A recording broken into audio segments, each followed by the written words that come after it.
In today's video, I'm going to teach you how to do a drop cap in Affinity. A drop cap is the large decorative first letter at the start of a paragraph, often spanning a few lines. It's a quick way to give your text a polished magazine-style look. Here's how to set one up cleanly and predictably. Start by opening the Affinity app on your computer. These steps apply when you're working with live text, like a text frame in your document.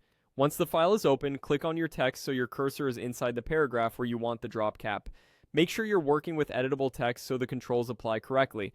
Next, go to the menu bar and click Window. From that menu, hover over Text, then choose Paragraph to bring up the Paragraph panel. If the panel is already docked in your workspace, you can use that instead. The goal is simply to access the paragraph controls for the selected text. Inside the Paragraph panel, look for the section labeled Drop Caps. Click to reveal the controls if they're collapsed. Now click Enabled. The moment you enable it, Affinity turns the first character of your current paragraph into a drop cap. At this point, take a look at the result on your canvas.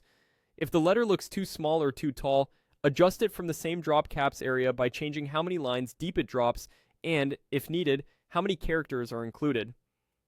2 or 3 lines deep is a common starting point for body copy.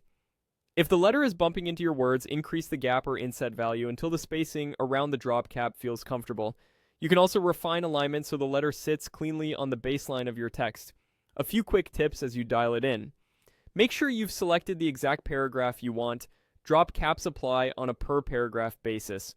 Use a sturdy, legible font for the first letter and match its color to your theme so it complements the layout.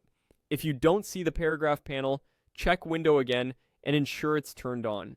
And remember that changes are live, so you can move your cursor to a different paragraph and repeat the same enable toggle as needed.